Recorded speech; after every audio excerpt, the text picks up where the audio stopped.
Bob, before we started, we talked about that time of possession stat, and you talked about how it's a defensive stat and your team's performance getting off the field on third downs. You go back to that Lehigh game and then first quarter of Columbia, you couldn't get off. It didn't matter where third down was. And then the last 7 quarters, it's just been a totally different story.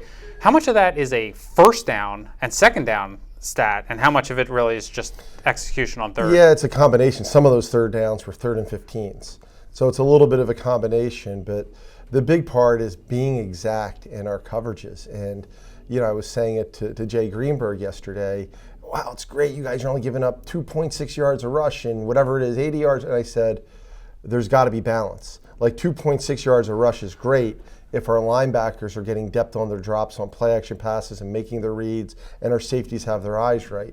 The last 7 quarters, we've played the run outstanding, but we're also making sure we're covering the guys underneath because, just like with a quarterback play, pass defense, it's the entire defense. And it's the pressure, it's the drops, and it's the coverage. And we weren't getting the stuff underneath or the pressure against Lehigh and against Columbia. Our underneath coverage was poor. Offensively, it was a strange game, Georgetown. It was obviously the rain. It seemed like you were moving the ball pretty much at will, over the first 3 quarters, and obviously the missed field goals hurt, but, at one point you're down 7-0 and it felt like you had dominated the whole game. Red zone efficiency had been such a strength the first 3 weeks. Was it just kind of one of those games where, between the missed field goals and the interception in the end zone that you just didn't execute as crisply? Yeah, especially early in the game. The first half, we didn't do a great job, and we got to look back at what we were doing schematically, and we got to execute those plays better. And, that's a big emphasis this week. It's always something that's very relevant and important to winning football games. And we got to get back and do a great job there because against an explosive Brown offense, we have to make sure we're finishing drives better. The big receivers become such a talked about thing in football. And, for you guys, when 14 different people catch a pass in one game, I've never seen a stat like that.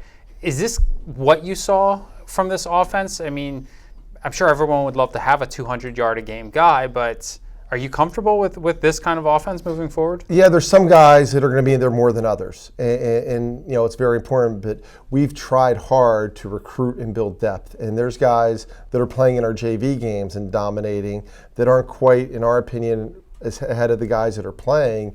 We've done a really good job recruiting and developing skill position guys. And, when all 3 quarterbacks catch a pass, it goes back to 2 tight ends and 2 tight 4 ends running backs, like running a partridge backs in a pear tree. You want guys to be complete players, and that's real important to us.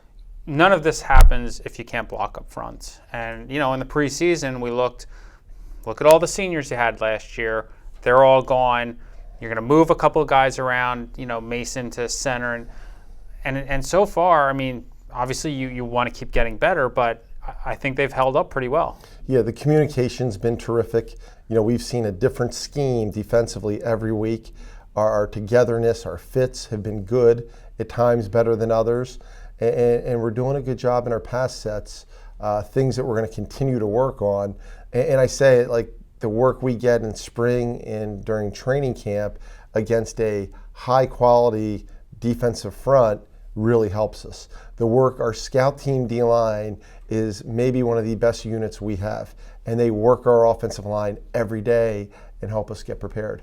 Talking about different schemes, with Brown, you're going to see that 4-4 pressure-heavy front that causes a lot of problems. I know Brown has had a couple of tough losses, but one thing about them, 2 things. They're going to pressure up front. They're going to play hard. You guys are in for a big challenge this week. Yeah, the number of tackles for loss, sacks, pressures that they have has been astronomical. I mean, it is typical Brown, physical, outstanding defense. I said after a Lehigh game, if I said the sky was blue, it was gray. They've had 2 games in a row where every bounce of the ball has gone the wrong way. And when you watch them play as a coach, play after play after play, this is a terrific football team. It's a well-coached team. It's a physical team. And it's a team that has offensively some guys who are tremendous athletes and can take it the distance. You get another veteran quarterback this week in Kyle Marino, and some targets that hurt you last year. Jetty. Is it an offense that, maybe they haven't run the ball as efficiently as they wanted to, but if you're not sound in the pass game, they can carve you up.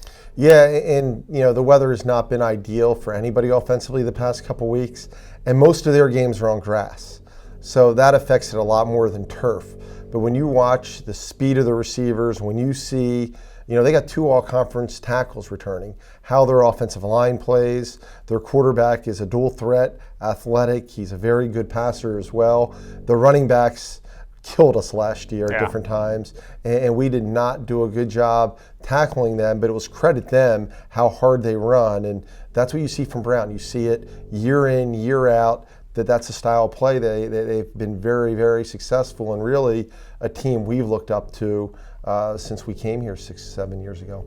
Road trips can bond teams, but after 3 weeks away, you have to be looking forward to getting back to Powers Field. Yeah, no, it's obviously the support we get from the students, from the community, from our alumni. Even last week in Georgetown, I don't know, we had thousands of fans in DC, and that part of it is awesome. But you really want to be at home. We have done our stadium is as nice as any stadium. It looks like an NFL stadium with what we've done.